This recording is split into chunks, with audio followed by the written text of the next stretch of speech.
Hello, everyone. I'm snuggled in front of the fire with my doggies in the sofa in the background, keeping warm on this very chilly winter day. First and foremost, how are you all doing? Let me know if you're watching this video. I really love seeing in the comments where you're all from. So please do let me know where you're from, where you're watching it from, what the weather's like where you are. Why do I love asking about what the weather's like? Because for me, when people describe the weather and where they are, it means I can really conjure up a picture of them and energetically sort of really feel that I'm stepping into your world a bit. So I really love that. So let me know in the comments where you're from, what sort of area you're living in. Are you in a city environment, a little town, a country environment, in the wilderness, and what the weather's like? And that way we can all sort of connect into that morphic field together and feel even more connected. So today I wanted to just have a little chat about my thoughts really on something that's been coming up an awful lot for me about the convenience trap. Now, what do I mean by that? You know, there's so many things about modern living that are so convenient. I can remember when I was a child, we didn't really have big supermarkets. We had a few, but nothing like what we have now. And so, you know, my mum had to go to the bakery, the greengrocers, the butchers, the hardware store, etc. So doing your shopping was really a big job. And, you know, we didn't have dishwashers and things like that. We did have washing machines. I'm not that old. But children used to walk everywhere. We used to have very little TV, and obviously we didn't have computers then. What else about the convenience? Right. Okay. Who grew up at a time where their mum or their dad used to cook meals from scratch? And their grandparents did. I did. I was very lucky in that respect. In fact, that my mum and dad always used to cook meals from scratch. And we lived sort of quite out and about, quite away from the nearest town. So even when takeaways or takeout restaurants became a thing, we were always too far away to get one. So you might get one once a year if you were really lucky. But now knowing what I know now, we were probably really lucky that we only got it once a year and didn't have that rubbish put down us. But one of the things that's really obvious to me is this sort of complex nature of us humans. So let's take an example of exercise. And it's very easy to say the good old days. And a lot of people who are even older than me, yes, there are some people that are still older than me, will remember different things from their childhood and what they've been told from their parents and their grandparents. So I'm not idealizing the fact that everything in the old days was fantastic, because I certainly don't think it was. For me, I'm really happy to have central heating, electricity, and all these things. And that's a different matter. That is a different matter about how much of this did they have, did they not have? There were certainly whole periods of time where they didn't have that. I love my flushing toilet. I love being able to get in a hot shower. So there's so many convenience things that I'm really grateful. But as a woman and as a mum, I think a lot of the things that we now count as convenience are actually really damaging to our physical health and, quite frankly, our happiness. And so take something like cooking. So I'm currently working with a group of students, a group of fantastic people, and we're looking at rebalancing the gut microbiome through eating real food. And nowadays it's so hard to know what you can eat, because even if you look up, let's take something like salmon. So salmon, most people would think of as a superfood. You know, it's pretty expensive. It used to be quite hard to come by because you had to go out and someone had to catch the salmon. We didn't have all these awful commercial fishery farms. And the salmon was, you know, living out in the wild. It was having a fantastic time in a natural environment until it was unfortunate enough to be caught by a human. I'm just going to stop Lola itching. Lola, good girl, just because she's got a bit of an itch and I'm trying to stop her itching. So if you were to look up, and I hate using Google, but if you were to look on a search engine of your choice and look up the healthy properties of salmon, you'd come up with loads. But that doesn't apply to the salmon that most of us have access now. So if you look at, now, forgive me, I'm not going to get the figures exactly right, but if you look at the amount of fat content in a farmed salmon, it's like 3 times higher than a wild salmon, at least. So it's not a lean protein like it used to be. If you look at the levels of heavy metals, pesticides, herbicides, forever chemicals, are off the scale. So salmon is now virtually at the top of the dirty dozen food list of one of the most contaminated foods on the market.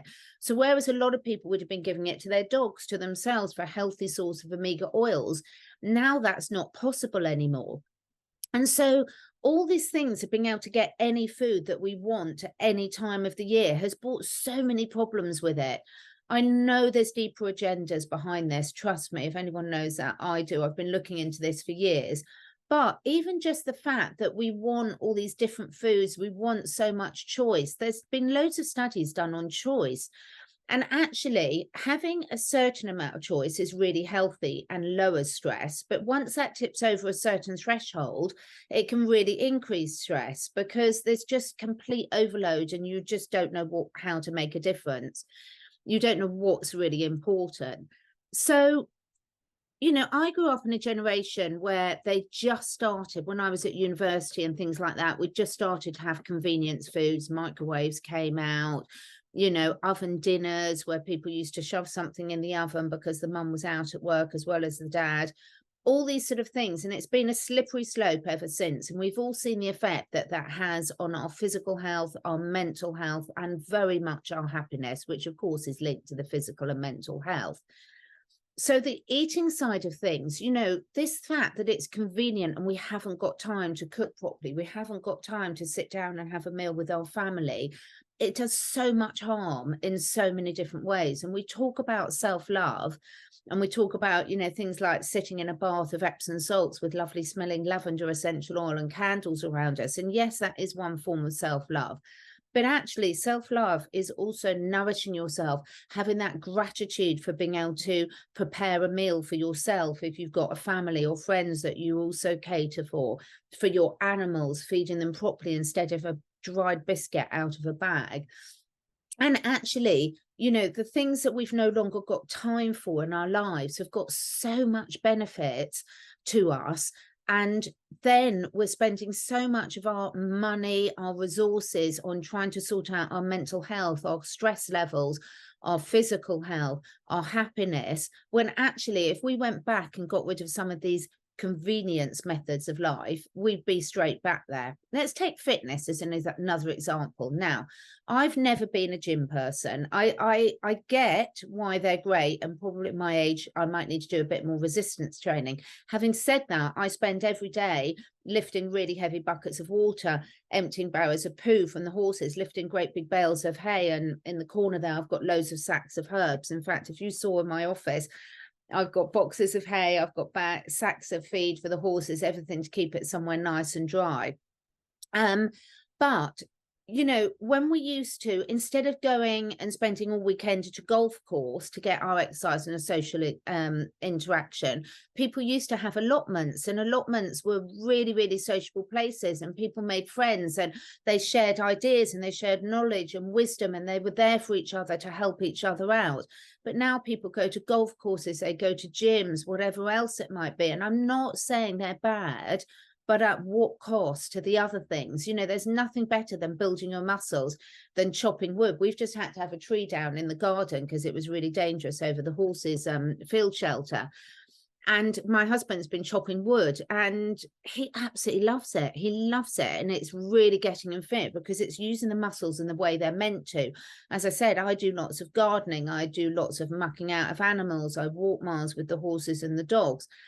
And these not making time for this, you know, if you're going to the gym or going to play golf, it's very unlikely that you're going to also have the time possibly to go out for a nice walk in nature or a swim in the sea or a pond or a stream or a cold water plunge or whatever that might be for you, because we're all at the stage where we have to make choices in our life. And are those choices, the convenient ones, really serving us? And I would suggest most of the time no.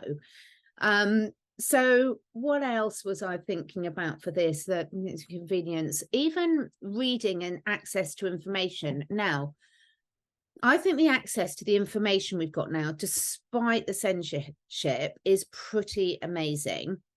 if you're resourceful and you search around, you know, again, I'm making myself sound really old here. When I was at university, we didn't have computers. They'd just come in. So we had to do a computer programming course. Can you believe it? I don't think I did very well in that one. In fact, I think I probably cheated and used some of my friends' stuff because I wasn't really interested. I always knew there would be other people who'd be a lot better at that. Look how gorgeous my dog Lola is, asleep on the sofa. Can you see her there? Indy's next door to her.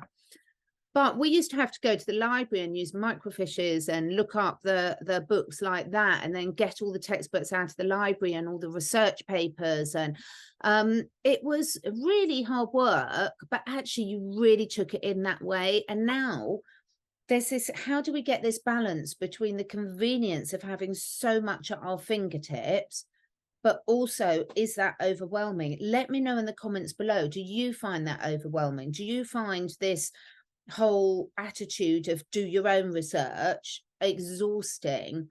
Did you like the time when we had people that, you know, if you wanted to know about this sort of thing, you'd go to that person if you wanted to know that, and we weren't all expected to be experts in everything like we are now? Let me know. I'm really intrigued. I'd love to have some of these conversations. In fact, next time I'll try and do a live and schedule it well in advance so anyone who's interested can join me. It's just at the moment with my schedule, I'm a bit all over the place trying to juggle quite a few different things. So actually planning a live in advance, I've got to get more organized. I can hear myself making excuses then. Let me know if you'd like to join in this conversation, because actually if I do a live on StreamYard, I could even invite people in if they wanted to come on screen and join the conversation. So when we look at a lot of the stress, you know, why we can't fit exercise into our day, why we can't fit going to source healthy ingredients from local sources, not the big supermarkets or online delivery, why we can't fit in preparing from scratch healthy meals. And quite honestly, from the work I do with clients and friends and even myself, it's really hard to fit it in, isn't it? Because we're all meant to be experts in everything. We're all meant to have researched everything, because we have to do our own research, because we can't trust anything we see that other people are feeding us. There's so much confusing information because we know that Google's taken most of the information we really want to know of. We know our history and our medical histories lies. We know that the data that they produce to us about pharmaceuticals and health and how to actually keep ourselves healthy lies. So it's just overwhelming, isn't it? But how would our lives be if we all started, you know, imagine if we all had allotments again, or every third person had an allotment. Wouldn't that be amazing, healthy social interaction? We'd learn a lot, we'd get our exercise, we'd get our food, we'd have the community, just as an example. So let's think about those in a city environment. Imagine if we could divide up the tasks around us. So like, for example, when I was in a shared house in university, we'd each take a couple of days of the week and cook. Now, I'm not pretending we cooked the healthier stuff, because we didn't. And not only we're on a budget, but our social life took priority over our nutrition, as I'm sure a lot of students will resonate. But even if you're in a city environment, imagine if you lived in an apartment or a block of flats and you all shared that out a bit. So someone might be really good at baking cakes, and someone might be really good at other recipes, and someone else might be really good at gardening. You know, you can see why these sort of communities that live like that, it's great, because you all find your place. Well, to me, it seems great. I haven't lived in one, so I'm sure there's downsides as well. But my point is, I think sometimes when we're really being honest with ourselves, and I think a lot of people genuinely have not got time in their current lifestyle to cook healthy meals. They haven't got time necessarily to search around for the best ingredients and shop local. But what changes could we all make today that would make it more like that? How could we help that become a reality? Because look at the breakdown of the family unit and the horrendous ramifications of that. We've got a complete loss of humanity and compassion a lot of the times. When you're struggling that much with your physical health, your mental health, you have nothing in your capacity left to give to anyone else. I completely get that. I mean, with my job, I spend a lot of time with people that are really, really struggling health-wise, because that's my speciality, animals health and human health. And that comes in all sorts of forms. And sort of when I say I work holistically with that, it's about looking at all aspects of their lifestyle and how can we get some balance right. Because, for example, if your current lifestyle doesn't allow for social interactions, we all know how damaging that can be. You know, I used to spend a lot of time in my 20s, 30s, 40s. We used to have dinner parties. So you'd cook something really healthy and have your friends around there, not go out. You know, bringing back those sort of lifestyles could be really transformational. What do you all think? Let me know what you all think. But it really has come to a point, I think, where we've really got to look, each and every one of us, take a really careful look on where we're spending our time, what we're spending our time on, what we're spending our money on, how happy are we, how healthy are we, how wealthy are we. And if you tick all those boxes and you're pretty high on all of those, keep going and let us all know what you're doing, please. Because I'm not pretending I've got this all sorted. I'm going through real waves at the moment. So let me know, first and foremost, what works for you. Let's share some good ideas. It's this amazing thing of social media. What if we only shared the good ideas? What if we only shared the positive things instead of the moaning? So let me know what works for you. I'll tell you the things that do work for me, and then I'll share where I'm currently out of balance at the moment. So what really works for me is I don't spend time going to golf courses and gyms and things, but I spend a lot of time out doing physical exercise. So looking after rescue animals, walking dogs, looking after my horses, walking or riding the horses. Downside is I'm not getting nearly enough time to do that at the moment because my work sort of really snowballed. I spent a lot of time cooking meals from scratch, and that's why I'm absolutely loving my Healthy Gut, Healthy You, Happy Gut, Happy You course. And if anyone wants details of that, please see the link below or connect in with me and ask if it's right for you. Because what I'm seeing is when we really prioritize our physical health, then it gets much easier to make those decisions. So those are some of the things I'm really good at.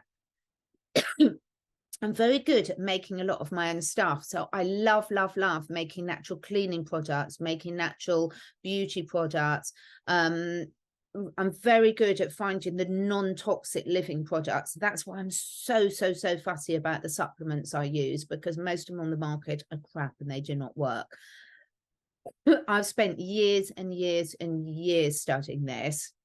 And it's been time very well spent, because it's so easy to fall for the brilliant marketing. I am not a good marketer. That's not my skill at all. But what I do know is the probing questions to ask to call people out and find out whether this is real or not.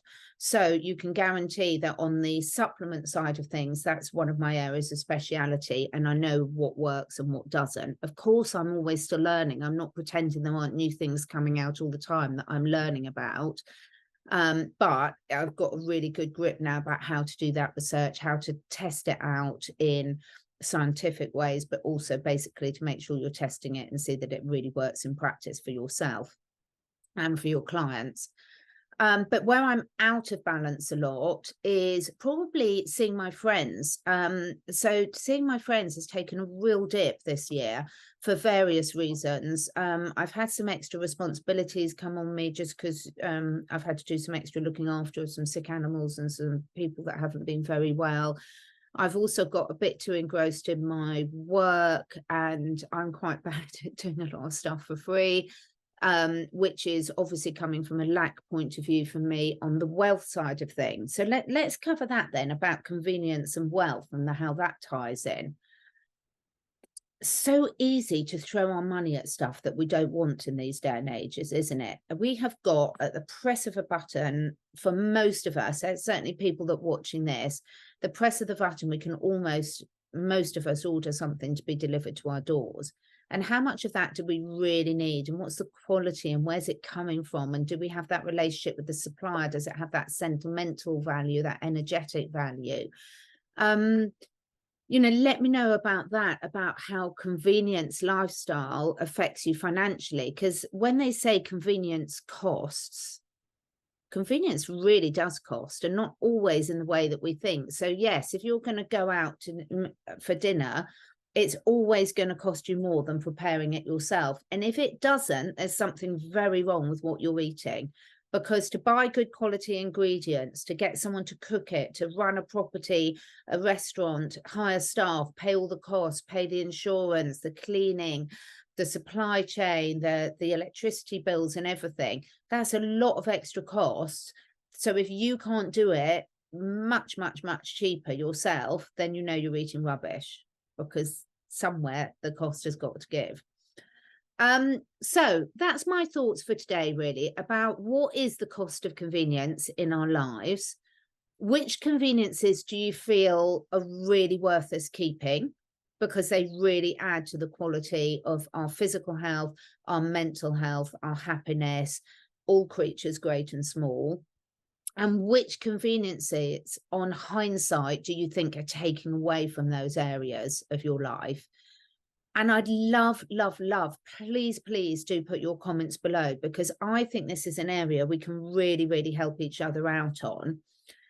Let me know what's working for you and what's not working for you. And let's see if there's some common trends, because if there are some common trends about what's not working, let's see how we can address it. And if there's some common things about what is working, let's share it far and wide, and let's get out of this control mechanism, because I believe the convenience is a trap that's deliberately been put upon us by the dark forces. I call me a conspiracy theorist. I'm very happy with that. But that's what I believe from my years of experiencing it. Get the mums out of the home, get them away from their children, get no one eating proper food, forget what real exercise looks for. Put your hands up. I'm on screen. Put a comment below. When you were a child, did you do way more walking now? The fact that we even have to have devices that measures our steps is ludicrous, isn't it? Can you see how brainwashed they've got us into getting out of doing things that are completely natural and keep us healthy, wealthy, wise, happy? It's madness, really. So let me know what convenience traps you've noticed. I've fallen into loads of them over the years, fallen into loads of them. I think it's one of the advantages of middle age, as you start recognizing a lot of this stuff and getting back to the things that you consider are really important to you. So we've got all sorts of ages that watch me from all over the world. So I'd love to hear your input on this one. Please do, because I really think we're onto something here. I think these are some of the things that are going to make the biggest real differences in all our lives. So let me know what else you'd like me to talk about. Please leave comments below. How you can connect with me is always below the video. There's a little, depending what device you're on, a little down arrow. If you click on that, it's always got the links, which has got my email. It's got my Instagram, so you can DM me on Instagram. It's got my new Happy Gout Happy You course. If you want to join us, you're going to get really good support from that, with a lovely community of people. And let's really take back that power and see how we can break this convenience trap. Thanks for joining me, everyone. See you next time.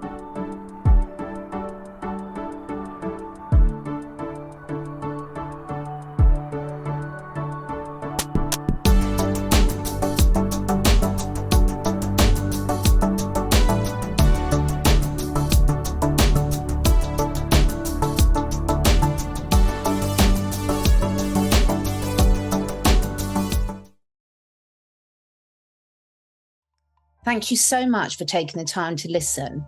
And if you feel inspired, please do share with your friends and family. My goal is to inspire as many people as I can to live their best lives, to stay curious, and to raise their consciousness and that of the collective. So to do this, I need to reach as many people as possible, and this needs your help. If you feel drawn, would you be willing to share your favourite episode with 5 different people? This helps us spread the word and also helps me encourage some exciting new guests to take part in this podcast. If you feel drawn to do that, I will be very, very grateful.